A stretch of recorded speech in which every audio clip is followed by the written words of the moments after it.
नरेंद्र राज्यात देवेंद्र मिळत नाही सिलेंडर.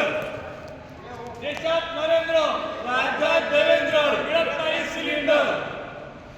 देशात नरेंद्र राज्यात देवेंद्र मिळत नाही सिलेंडर. देशात नरेंद्र राज्यात देवेंद्र मिळत नाही सिलेंडर. देशात नरेंद्र राज्यात देवेंद्र मिळत नाही सिलेंडर.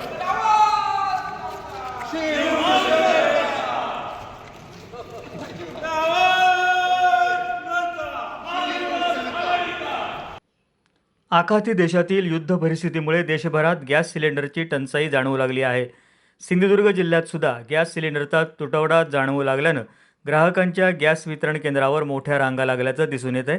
याच पार्श्वभूमीवर कुडाळ इथं शिवसेना उद्धव बाळासाहेब ठाकरे पक्षाच्या वतीनं माजी आमदार वैभव नाईक यांच्या नेतृत्वाखाली जोरदार आंदोलन छेडण्यात आलं. शिवसैनिकांनी रिकामे गॅस सिलेंडर डोक्यावर घेऊन तसंच जोरदार घोषणाबाजी करत कुडाळ तहसील कार्यालयावर मोर्चा काढत गॅस टंचाईकडे प्रशासनाचं लक्ष वेधलं.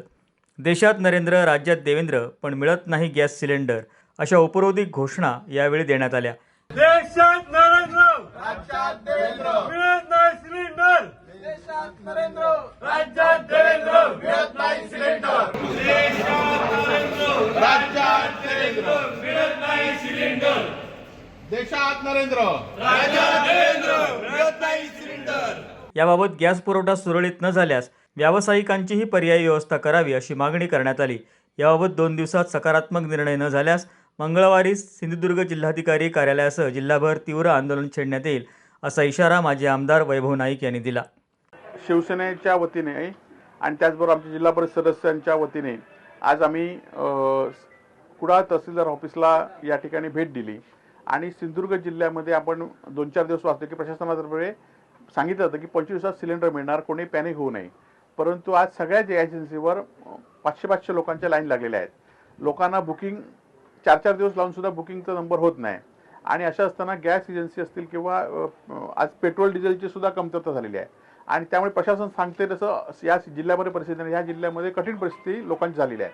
त्याचबरोबर गेले 4 दिवस हॉटेल व्यावसायिकांना सिलेंडर मिळाले नाहीत म्हणून कालपासून हॉटेलं बंद व्हायला सुरुवात झाली आहेत आणि येणाऱ्या 2-3 दिवसामध्ये हॉटेल पूर्णपणे बंद राहतील. या जिल्ह्यातील परगावी आलेले विद्यार्थी, नोकरीच्या निमित्ताने असलेले लोक यांची मोठी गैरसोय होणार आहे आणि त्यामुळे प्रशासनाने फक्त सिलेंडर नाही देणार हे सांगून थांबणार नाही तर हॉटेल व्यावसायिकांना पर्याय व्यवस्था केली पाहिजे. त्यांना रॉकेल दिलं पाहिजे किंवा त्यांना कोटा दिला पाहिजे. अशा काहीतरी व्यवस्था केल्या पाहिजेत. नुसते हॉटेल बंद करून ही चालणार नाहीत. ही हॉटेल ही खरं तर लोकांची गरज आहे आणि अत्यावश्यक गरज आहे आणि त्या विरोधात आम्ही आता जिल्हा पुरवठाधिकाऱ्यांशी बोललोय, जिल्हाधिकारी मॅडमांशी बोललोय आणि त्यांनी त्या संदर्भात सगळ्यांची बैठक घेऊन लोकांना 400-500 लोकांच्या लाईन आहेत त्या लोकांची लाईन कमी करण्याचं आणि त्यांनी या संदर्भात आढावा घेण्याचं सांगितलेलं आहे. जर ही व्यवस्था सोमवारपर्यंत व्यवस्थित नाही झाली तर मंगळवारी आम्ही सगळे वेगवेगळ्या ठिकाणी जिल्हाधिकारी कार्यालयावर आम्ही या ठिकाणी आंदोलन करणार आहोत.